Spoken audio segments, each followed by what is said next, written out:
Captain David Hayes stood at attention. In the dusty reception hall of Earth's supposed colonial command center, the building looked old and worn down with flickering lights and rusted metal panels. It was all fake, of course, just like everything else the aliens saw when they visited Earth. The heavy doors slid open with a grinding sound that Hayes had practiced making for months. Commissioner Voss walked in, his green scales gleaming under the poor lighting. Behind him came his security chief, Click, whose insect-like eyes scanned the room for threats that would never come from this pathetic display. "Greetings, Commissioner," Hayes said. Bowing slightly, he made sure his voice sounded nervous and unsure. "We are honored by your visit to our humble world." Voss barely looked at him. Reptilian alien was 8 feet tall and wore a uniform covered in metals. He had been the trade commissioner for Earth's sector for 20 years, and he treated humans like pets. "Where is your colonial director? I have important matters to discuss." "Director Maya Patel is waiting in the conference room, sir. She has prepared all the reports you requested." Hayes led them down a hallway that smelled of rust and old machinery. Walls were lined with outdated computer screens and broken equipment that had been carefully placed to look authentic. Every step was planned to make Earth appear weak and backward. In the conference room, Director Patel sat at a wobbly table with stacks of paper. Reports. She wore a simple gray uniform that looked like it had seen better days. When Voss entered, she jumped up quickly and nearly knocked over her chair. "Commissioner Voss, what an unexpected pleasure," she said, fumbling with her papers. "I hope our quarterly reports met your standards." Boss settled into his chair, which groaned under his weight. "Your resource extraction numbers are falling again, Patel. The Federation expects better results from even the most primitive worlds." "Yes, sir, we understand. Our mining equipment is very old, and we lack the technical knowledge to improve it. Perhaps if the Federation could provide better tools or training." The Federation does not waste advanced technology on worlds that cannot properly use it. Click interrupted, his mandibles clicking together. "Your species barely understands basic energy production." Hayes watched this performance with hidden satisfaction. 300 ft below them, Earth's real power hummed quietly. Fusion reactors that could power entire star systems ran at half capacity to avoid detection. Geothermal plants on the surface were just covers for the massive energy production happening underground. "Of course we understand," Patel said meekly. "We are grateful for any guidance the Federation can provide. Our people work very hard, but we know we are not as advanced as the great species of the galaxy." Voss pulled out a scanning device and began recording the room. This was standard procedure, but Hayes knew the scanner would only detect the carefully placed fake equipment they wanted it to find. Every piece of real technology on Earth was shielded or hidden so deep that no Federation scanner could reach it. "Your population reports show another increase," Voss noted. 7 billion humans. Now, that is a lot of mouths to feed on. A world with such poor resources. "We manage as best we can, sir. Our people are simple but hardy. We grow at food we can and try not to be a burden on the galaxy." What Voss did not know was that Earth's population was actually closer to 12 billion. The extra 5 billion lived in vast underground cities, working in factories and research centers that produced technology far beyond anything the Federation possessed. Every human on the surface was an actor playing their part in the greatest deception in galactic history. The inspection continued for 3 hours. Voss and Click examined the fake mining reports, toured the deliberately broken down vehicle bay, and watched human workers pretend to struggle with simple repairs.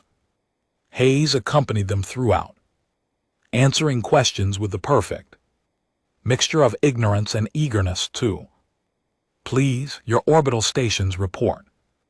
Minimal activity, Click observed. Checking his data pad, only basic communication and weather monitoring. Yes, sir, Hayes replied. We know better than to attempt anything beyond our abilities. We leave the complex space work to our betterers in the Federation.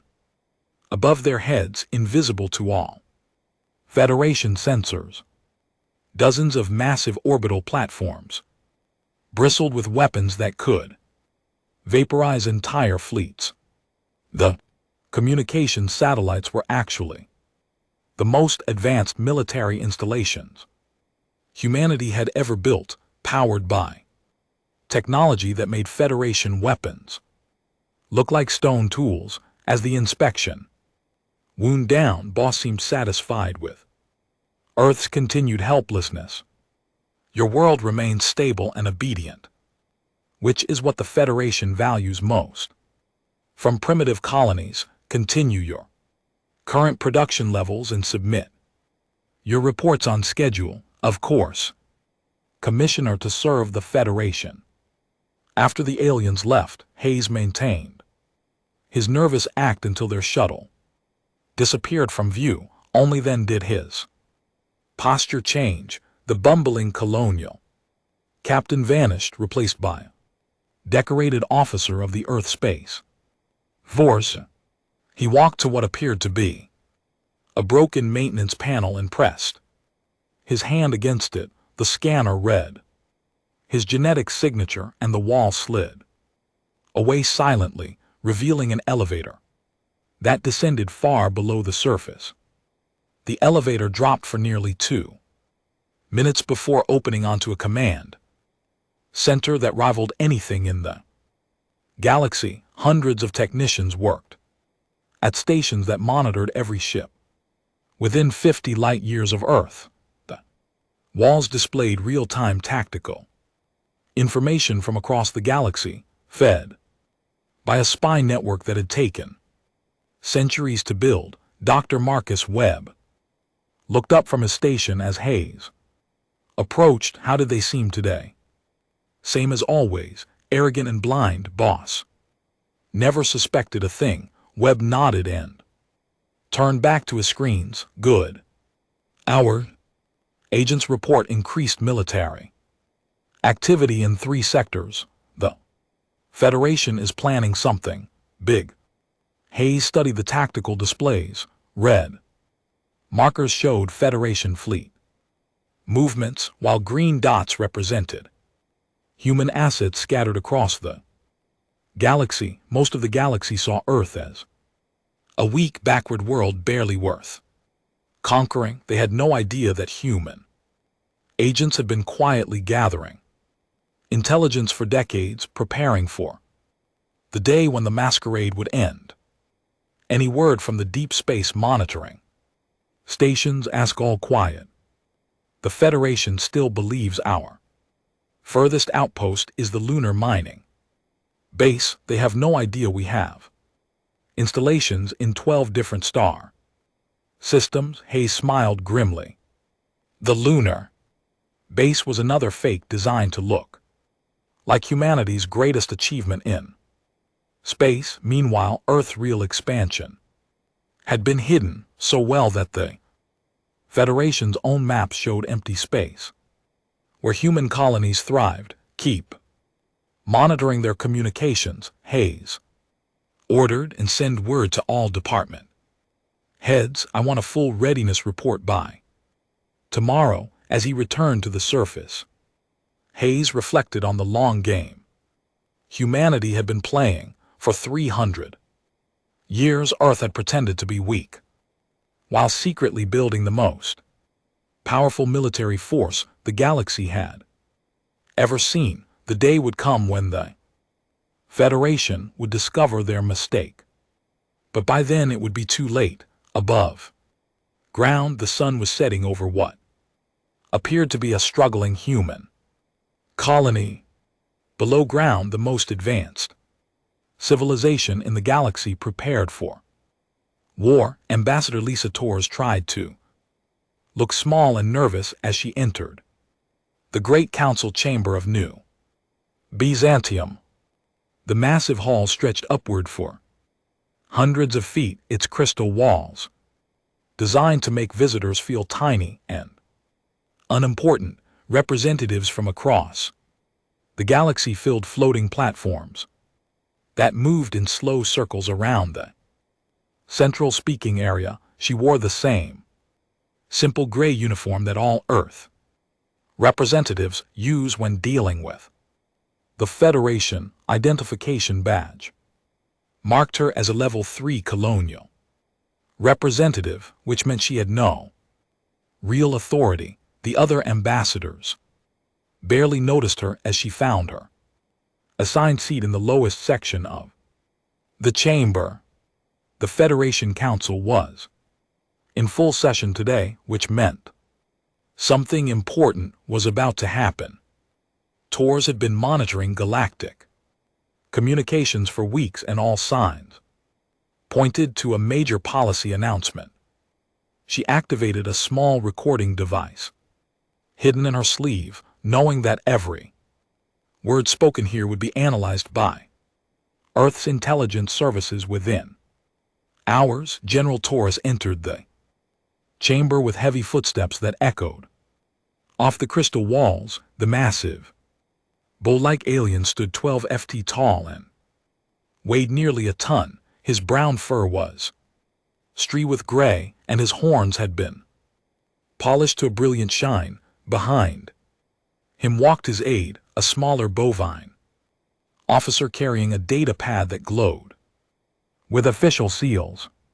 The general's species, the Boyne hegemony, controlled the Federation's military forces. They were proud warriors who believed that strength was the only thing that mattered in the galaxy. They had conquered dozens of worlds and enslaved entire species without a second thought.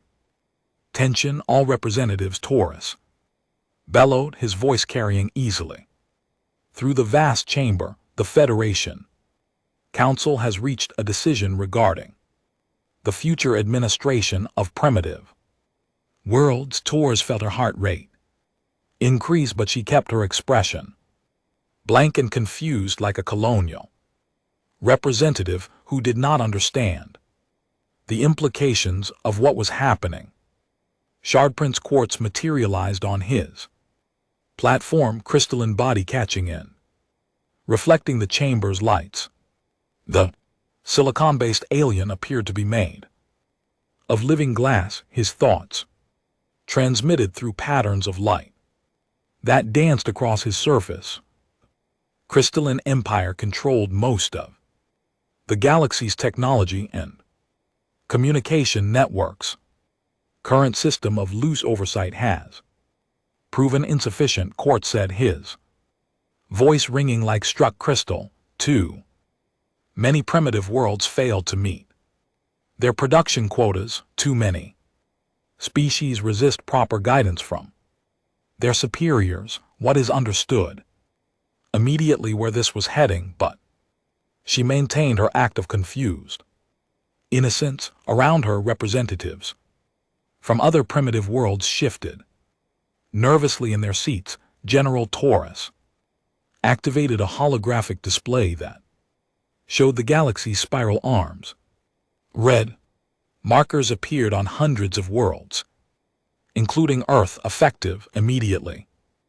All worlds classified as level 5 or lower will surrender their colonial status and submit to direct Federation rule. The chamber erupted in shocked Voices from the affected representatives, Tours joined in, standing up and looking around, frantically, as if she did not understand what was happening inside. However, she was already calculating how quickly this information could reach Earth. "This is impossible," cried Ambassador Wren from the water world of Aquatica. "Our people have served faithfully for generations. We have met every quota, followed every regulation. Faithful service is no longer sufficient," Taurus replied coldly. "The galaxy faces new challenges that require stronger leadership. Primitive species cannot be trusted to govern themselves during these critical times." Shard Prince Quartz's crystalline form pulsed with patterns of light. The crystalline empire has developed new administrative protocols that will increase efficiency by 400%. Direct rule will benefit everyone. Taurus raised her hand timidly, playing her role perfectly. "Excuse me, honored representatives, but what does this mean? For Earth, we are a very small world with limited resources. Surely we do not require such important attention." General Taurus looked down at her with something that might have been amusement. "Earth will comply like all the others. Your world may be insignificant, but the Federation requires complete unity. How long do our worlds have to prepare for this transition?" asked another representative. 30 standard days, Quartz announced. "Any world that refuses to comply will be brought into compliance through military action." Hung unspoken in the air, but everyone understood what it meant. The Federation had pacified dozens of worlds over the centuries, turning them into sterile administrative zones run entirely by alien governors. Taurus stood again, her voice shaking with what appeared to be fear. 30 days seems very short for such a major change. Earth's government will need time to explain this to our people. Perhaps a longer transition period would be possible. 30 days is generous, Taurus growled. Some council members argued for immediate implementation. "Be grateful for the time you have been given." As the session continued, Taurus memorized every detail while maintaining her act. She asked the simple questions that a confused colonial representative would ask, complained about the difficulties of communication across Earth's large population, and generally played the role of someone who is overwhelmed by events beyond her understanding. The reality was very different. Lisa Taurus held the rank of colonel in Earth intelligence, and she had been preparing for this moment her entire career. Every word spoken in this chamber was being transmitted to a network of human agents who would ensure the information reached Earth within hours. When the session ended, Taurus joined the crowd of worried representatives who gathered in small groups to discuss their world's fate. She listened carefully to their conversation, gathering intelligence about which species might be willing to resist Federation rule. The aquatic delegate was particularly interesting. People controlled several water-rich worlds that the Federation needed for expansion. If they could be convinced to join a resistance movement, they would be valuable allies. Tortwa made her way back to her modest quarters in the diplomatic district of New Bantium. The room was small and poorly furnished, exactly what the Federation expected for a representative from an unimportant world. She activated several small devices that would prevent electronic surveillance and opened a communication channel using technology that the Federation had never seen before. Control, this is Ambassador Tours. Priority 1 message, the response came. Immediately, go ahead, Ambassador. Federation has issued an ultimatum, all Level 5 and lower worlds must surrender sovereignty within 30 standard days or face military pacification. Recommendation, activate protocol. Lazarus immediately, there was a brief pause before the reply came, understood. Protocol Lazarus is approved, begin. Phase 1 preparations immediately, Tours closed the channel and began packing her few belongings, her official duties as ambassador were about to end, but her real work was just beginning. Within hours she would be on a fast transport, heading back to Earth carrying the intelligence that would trigger humanity's greatest military mobilization. As she prepared to leave New Byzantium, Tours allowed herself a small smile. The Federation thought they were dealing with primitive worlds that would surrender without a fight. They had no idea that one of those primitive worlds had been preparing for this war for 3 centuries. Back on Earth, the message arrived at the hidden command center beneath the colonial administration building. Dr. Mr. Webb received it personally and immediately contacted President Thomas Anderson, who the Federation knew only as a minor colonial administrator. Mr. President, the ultimatum has been delivered, 30 days to surrender or face pacification. Anderson, a former military commander who had been leading Earth's secret government for 15 years, did not hesitate. Signal all department heads. Activate protocol. Lazarus, it is time to show the galaxy what humanity is really capable of. Across Earth's hidden cities, millions of humans began preparing for the war they had always known would come. The masquerade was almost over. The Federation patrol ship relentless approach to Earth's moon with casual confidence. Captain Brix, a veteran Boyne officer, had made this inspection run dozens of times over the past decade. Earth's lunar mining base was a joke, barely extracting enough metals to power a single city. Today's visit was just routine harassment to remind the humans of their place. Sensors show the usual pathetic activity, reported his tactical officer. A few dozen humans moving around their mining equipment. Some cargo shuttles preparing to return to Earth. Captain Brix nodded absently as he reviewed the reports. Earth consistently ranked as the most boring assignment in the Federation fleet. Nothing ever happened here except watching humans struggle with basic technology. Sir, the communications officer called out, we are receiving a transmission from the mining base. Put it through. The main screen flickered to life, showing a nervous-looking human in a worn mining suit. Federation vessel, this is Base Commander Roberts.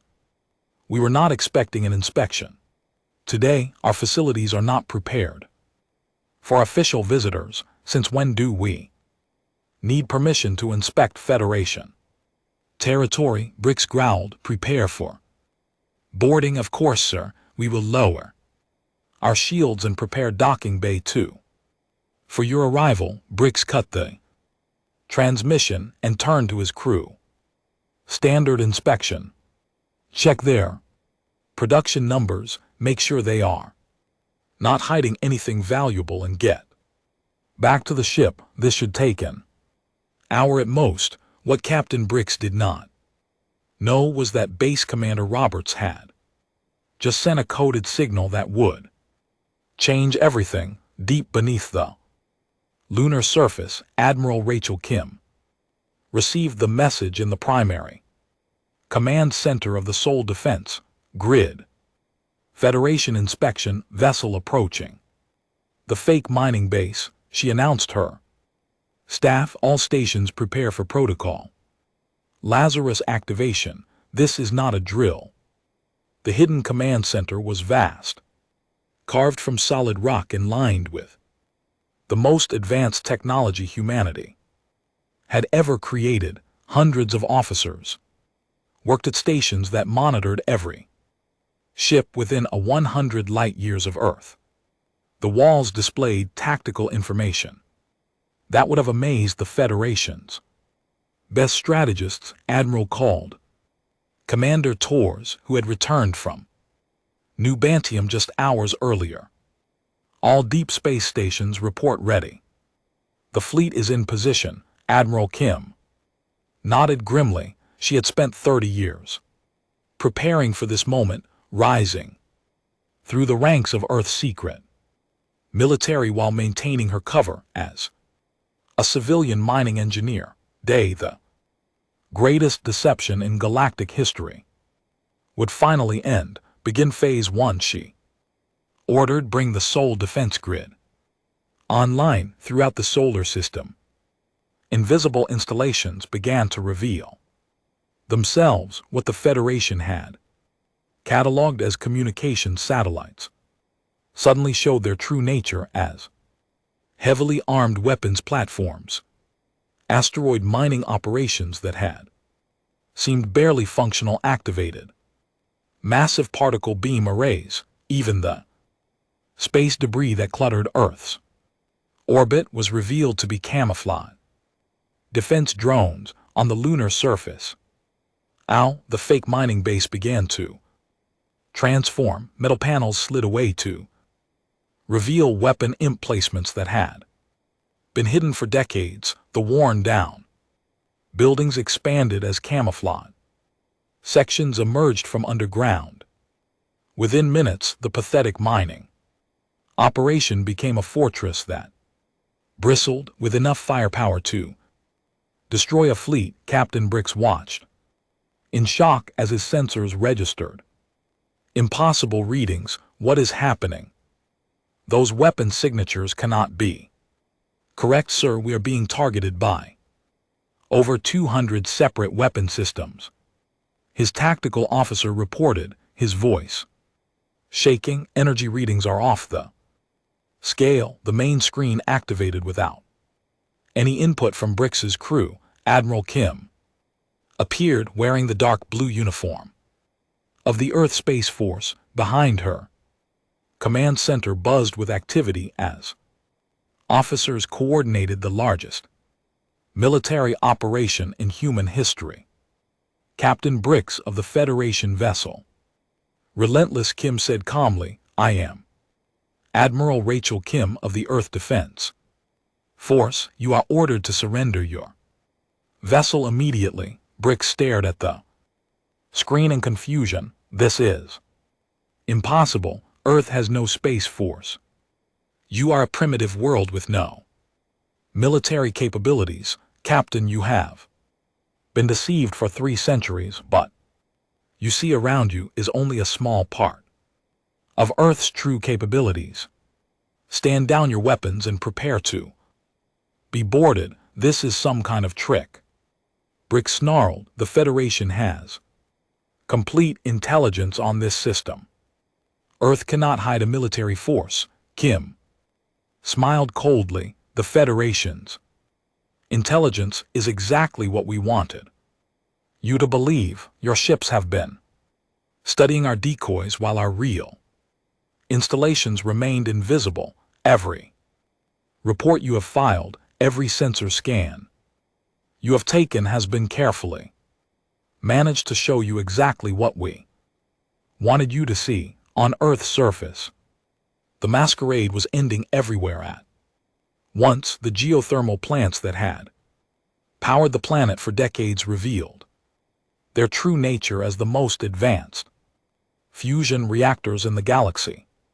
The industrial centers that had seemed so primitive opened to disgorge fleets of spacecraft that made Federation vessels look like toys, Dr. Webb emerged from his underground laboratory to stand beside President Anderson as they watched the transformation. The Federation believes our most advanced technology is barely capable of interstellar communication, Webb said. They have no idea we have been studying their crashed ships and refugee scientists for generations. How much of their technology have we improved upon? Anderson asked. Nearly all of it human. Creativity combined with alien knowledge has produced weapons and defenses that exceed anything the Federation possesses. Their energy shields are based on technology that is 3 centuries old. Our newest ships could punch through their best defenses without slowing down. Above them the sky filled with spacecraft as Earth's hidden fleet moved into position. The Terran Navy consisted of ships that had been built in secret facilities scattered across the solar system. Each vessel incorporated the best of human engineering and alien technology, creating a force that no Federation strategist had ever imagined. Captain Hayes stood on the bridge of the battleship Indomitable, watching as his crew prepared for combat. The ship was a masterpiece of human engineering, armed with weapons that could destroy entire planets and defended by shields that could absorb the energy output of a star. Sir, we are receiving reports from all sector commands, his communications officer announced. The masquerade is ending across the galaxy. Our sleeper agents are activating in 12 different systems. Hayes nodded with satisfaction. Earth's spy network had taken centuries to build, but it was finally paying off. Human agents who had lived their entire lives pretending to be loyal Federation citizens were simultaneously sabotaging military installations, communication networks, and supply lines across the galaxy. Back on the lunar surface, Captain Brix was still struggling to understand what was happening. Sensors showed weapon signatures that should not exist, energy readings that exceeded anything in Federation databases, and ship designs that were completely unknown. Admiral Kim, he said slowly, if Earth possesses this level of technology, why have you pretended to be primitive for so long? Because, Captain, the Federation only respects strength when it comes from expected sources. If we had revealed our capabilities gradually, you would have destroyed us before we were ready. By appearing weak, we were able to prepare for this moment without interference. What do you want from the Federation? Kim's expression hardened. We want you to leave. Earth formally rejects the Federation's ultimatum. We will not surrender our sovereignty, and we will not submit to direct rule. Any attempt to force compliance will be met with the full strength of the Earth Defense Force. Brix looked around his bridge at his terrified crew. Every screen showed targeting solutions from weapons that could vaporize his ship in seconds. The mining base that had seemed so harmless now looked like the most dangerous military installation he had ever seen. I need to report this to Federation Command, he said weakly. Of course, tell them exactly what you have seen here. Tell them that Earth declines their generous offer of pacification. Tell them that if they want to conquer our world, they are welcome to try. Transmission ended, leaving Brix staring at a blank screen around him. The solar system continued to transform as humanity's true strength revealed itself. Hidden installations activated throughout the asteroid belt, cloaked ships decloaked to reveal a fleet that numbered in the thousands, and defense grids that had been invisible for centuries began broadcasting their presence to the galaxy within hours. The news would reach every corner of the Federation, the primitive world of Earth, the backward colony that had barely managed to feed itself, had revealed itself as the most advanced military power the galaxy had ever seen. The masquerade was over. The war was about to begin. Federation's response came faster than even Earth's intelligence services had predicted. Within 72 hours of Captain Brix's report, the largest military fleet in galactic history was moving toward the Sol system. General Taurus personally commanded the operation from his flagship Dominator, a massive battleship that had never been defeated in combat. Impossible, he muttered as he studied the tactical reports. Earth cannot have hidden this level of technology for 3 centuries. Our intelligence services would have detected it. Shardprince Quartz materialized beside him, his crystalline form pulsing with angry red light. Humans have made fools of us all. Every report, every inspection, every interaction has been a carefully planned deception. They have been laughing at us while we treated them like children.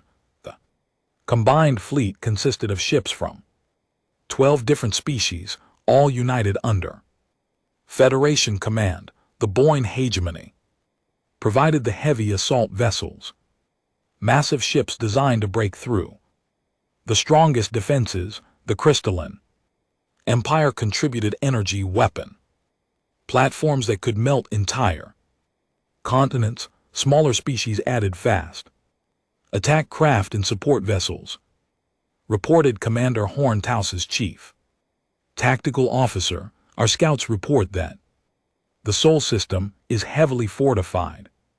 The humans have weapon platforms hidden throughout the asteroid belt and defense stations orbiting every major planet. How many ships does Earth have? Taurus demanded. Unknown, sir. Our sensors detect at least 3,000 vessels, but many more could be hidden or cloaked. Their technology appears to be significantly more advanced than our intelligence indicated. Study the holographic display that showed the Federation fleet.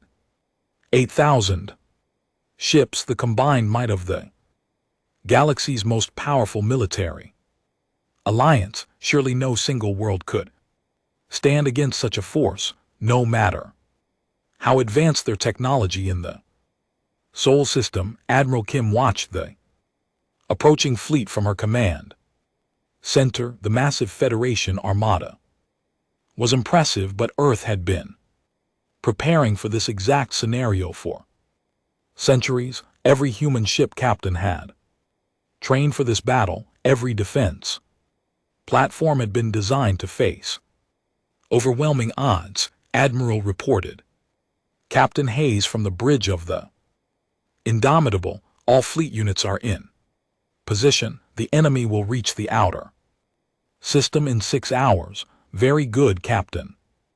Execute Plan Alpha. Let them see what they really facing. The first surprise came when the Federation fleet reached the edge of the solar system at what their sensors had cataloged as scattered asteroids and space debris. Suddenly revealed themselves as automated defense platforms. Thousands of hidden weapons opened fire simultaneously, creating a wall of energy that no ship could penetrate. Evasive action. Taurus bellowed as his flagship shook under the impact of weapons that should not exist. Around him, Federation ships exploded as they encountered firepower that exceeded their wildest projections. The second surprise was the mines. Earth had spent decades seeding the outer system with cloaked explosive devices. that could destroy ships 10 times their size. As the Federation fleet tried to advance, explosions blossomed throughout their formation, tearing apart vessels that had seemed invincible. Shard prints. Quartz coordinated the crystalline Empire's response, his light patterns flashing with tactical ray commands. Concentrate fire on the largest defense platforms, break through their outer perimeter and push toward Earth. Federation fleet regrouped and pressed forward, accepting heavy losses in exchange for progress toward their target. Their superior numbers began to tell as human defense platforms were overwhelmed and destroyed. For a moment, seemed like the attack might succeed. Then Earth's real fleet arrived. Terran Navy emerged from hiding places throughout the solar system, their ships appearing from behind planets, asteroids, and even the sun itself.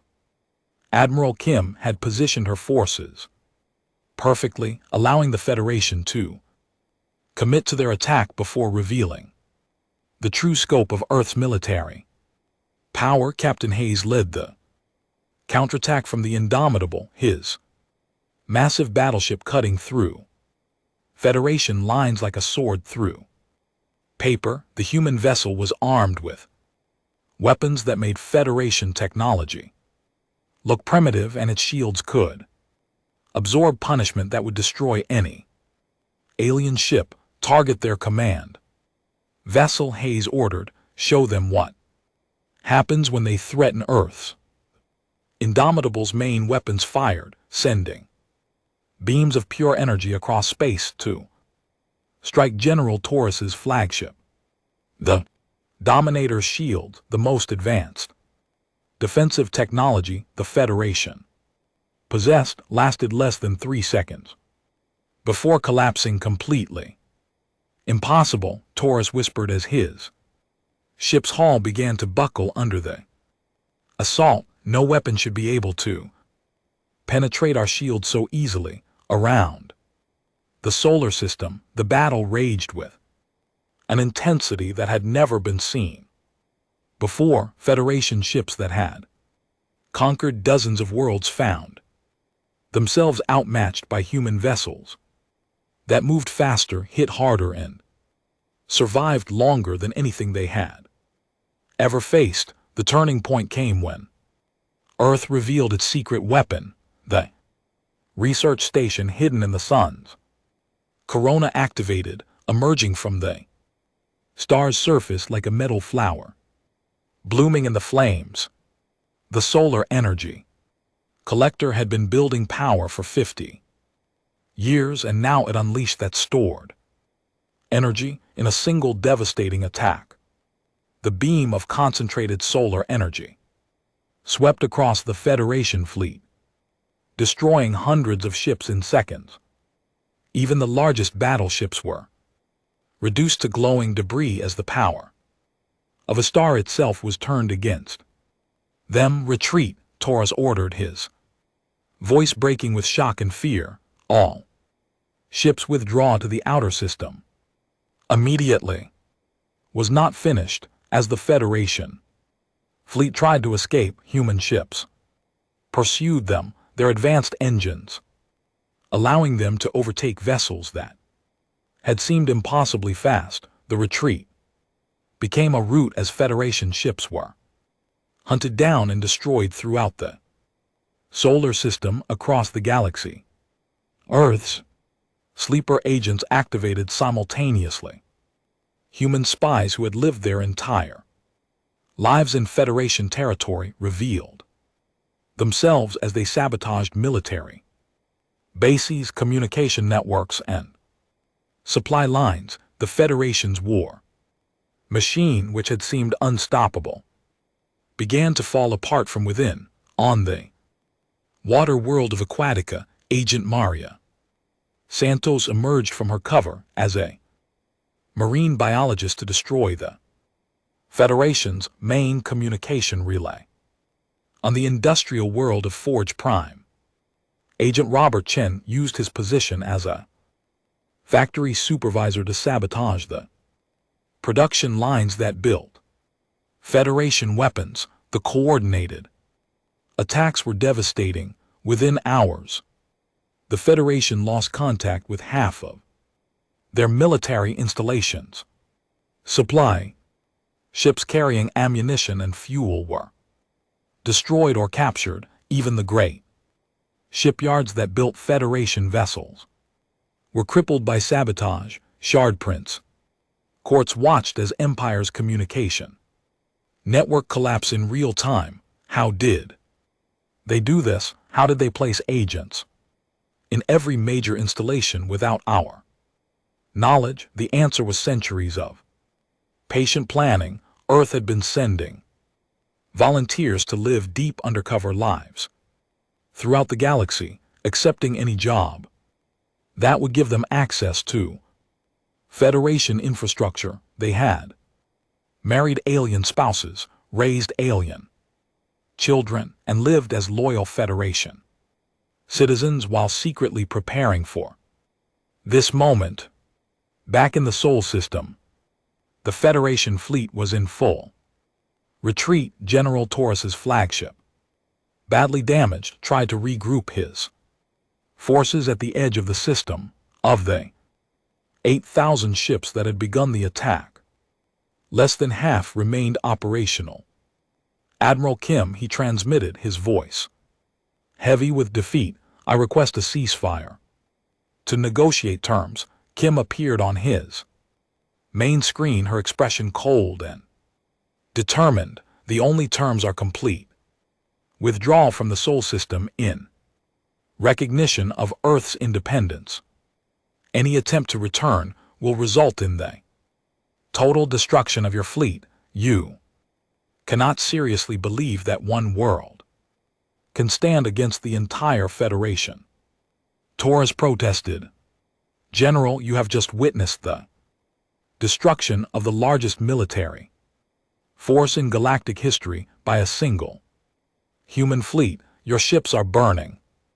Your communication networks are down. And your supply lines are cut. How much more proof do you need? As if to emphasize her point, long-range sensors detected Earth's deep space fleet moving toward Federation territory, ships that had been hidden in distant star systems for decades were now advancing on Federation worlds, their crews eager to continue the offensive. The battle for the Sol system was over. Earth had won the first major victory in what would become known as the Eldactic Liberation War. The Federation's reputation for invincibility was shattered, and oppressed species throughout the galaxy began to dream of freedom. But the war was far from over. The Federation still controlled thousands of worlds and commanded vast resources. The real test would come when Earth took the fight to the enemy's home territory. Admiral Kim turned to her staff as the last Federation ships disappeared from her sensor signal. All fleet commands.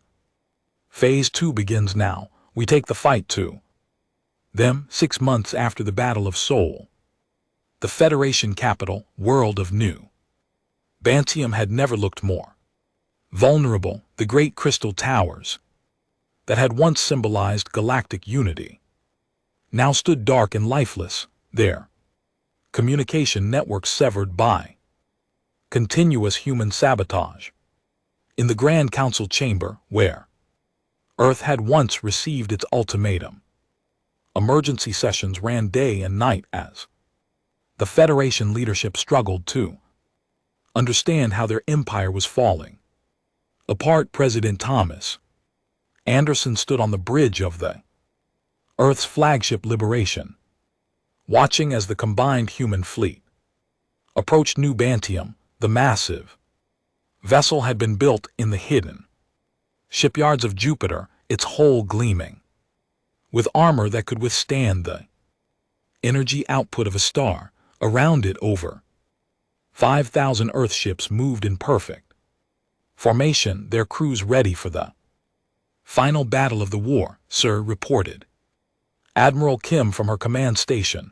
We are receiving surrender signals from 12 different species.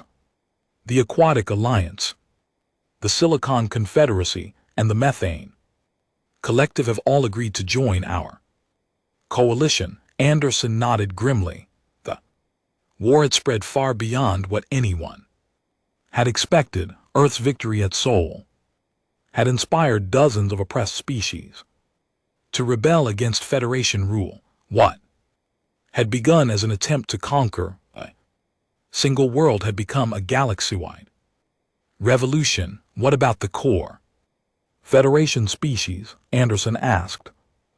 Boyne hegemony is still fighting, but their fleet is down to less than 2,000 ships. The Crystalline Empire has retreated to their home worlds and refuses to engage our forces. Most of their subject species have declared independence. The depths of New Byzantium. General Taurus paced through the war room like a caged animal. The great bull-like warrior had lost more battles in 6 months than the Federation had lost in 6 centuries. His horn tips had been broken in the Battle of Seoul, and deep scars marked his hide from a dozen desperate engagements. How many ships do we have left? He demanded of his aide. 5,500 operational vessels, sir. Another 800 are undergoing repairs, but most will never be combat ready again. Taurus slammed his fist against the tactical display, cracking the crystal surface. 1,500 ships against 5,000 human vessels with superior technology. We cannot win this fight. Shard Prince Quartz materialized in the center of the room, his crystalline form flickering with patterns of defeat and despair. Crystalline Empire formally withdraws from military cooperation with the Federation. Our home worlds will not be sacrificed in a hopeless war. You are abandoning the Alliance, Taurus roared. The Alliance abandoned us when it started a war we could not win. The humans have proven they are the superior military power. Continuing to fight will only result in the destruction of our civilization. As the Crystalline Empire withdrew, other Federation species began to follow suit. The great alliance that had ruled the galaxy for 1,000 years was dissolving before Taurus's eyes. Species that had been loyal subjects for centuries were declaring independence or actively joining Earth's coalition. On the approaching human flagship, President Anderson received reports from across the galaxy. The Federation's military had collapsed. Their communication networks were down, and their supply lines had been cut. More importantly, the subject species that had provided the Federation with its workforce and resources were rebelling in mass. Mr. President, Admiral Kim reported, we are receiving a transmission from New Bontium. General Taurus wants to discuss surrender terms. Anderson considered the request. Earth had spent centuries preparing for this war, but they had always hoped it would end with negotiation rather than complete destruction. Put him through. Is the main screen activated to show General Taurus in his damaged war room? The great warrior looked older than his years, his proud bearing broken by months of devastating defeats. Behind him, the once mighty Federation command center was filled with smoking equipment and empty stations. President Anderson, Taurus said slowly, I am authorized to negotiate the surrender of Federation forces. What are your terms, General? We ask for mercy for our remaining military personnel and protection for civilian Populations, in exchange federation, will formally recognize Earth's independence and the independence of all species that have joined your coalition. Anderson exchanged glances with Admiral Kim before responding. General Earth has no interest in conquering the galaxy or establishing our own empire. We fought this war to secure our freedom and the freedom of any species that chose to join us. Then what do you want? You want a new galactic government based on voluntary cooperation rather than conquest, a confederation of free worlds where no species rules over another.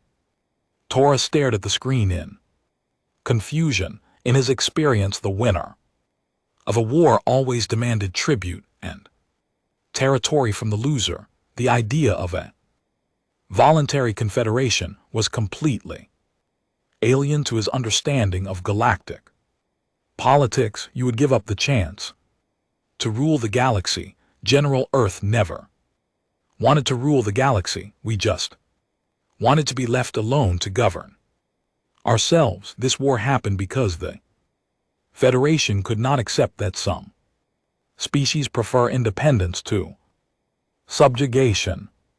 The formal surrender ceremony took place in the Great Council Chamber of New Byzantium. Representatives from hundreds of species gathered to witness the end of the Federation and the birth of a new galactic order. President Anderson, no longer hiding his true identity, stood at the center podium where Federation leaders had once pronounced judgment on lesser species. Today marks the end of an era, he announced to the assembled delegates. The Federation of Superior Species is dissolved. In its place we establish the Galactic Confederation of Free Worlds, where every species has an equal voice and every world controls its own destiny. The ceremony was attended by former Federation subjects who had never dreamed they would see this day. The Aquatic Alliance sent their greatest philosophers, beings who had preserved their wisdom through centuries of oppression. Cold the Silicon Confederacy contributed their master engineers, eager to share technology freely rather than under threat of conquest. Dr. Webb, now serving as Earth's Minister of Inter-Species Relations, presented the new Confederation's charter. This document establishes principles that the old Federation never understood. No species is superior to another. No world has the right to rule another. Technology and knowledge belong to all thinking beings, not just those strong enough to take them by force. General Torres approached the podium to formally surrender Federation military assets. The great warrior had been broken by the war, but he retained enough dignity to perform his final duty with honor. I surrender the remaining forces of the Federation military to the Galactic Confederation, he said, his voice carrying across the vast chamber. May this new government prove wiser than the one it replaces. President Anderson accepted the surrender with grace. General, you are a warrior who served his people faithfully. The Confederation offers citizenship to all former Federation species, including your own. So there will be no punishment for those who fought in uniform. The transition was not without challenges. Some Federation hardliners continued to resist, operating from hidden bases and unexplored regions of the galaxy. A few species that had benefited from Federation rule struggled to adapt to equality with their former subjects, but the momentum of change was unstoppable. Earth's greatest contribution to the new order was not military might, but the example of what a free society could accomplish. Human engineers worked alongside alien scientists to develop technologies that benefited everyone. Human diplomats helped resolve conflicts between species that had been enemies. For millennia, Admiral Kim, now serving as the Confederation's military commander, oversaw the transformation of the old Federation fleet into a peacekeeping force. Ships that had once been instruments of oppression were converted to exploration vessels and disaster relief platforms.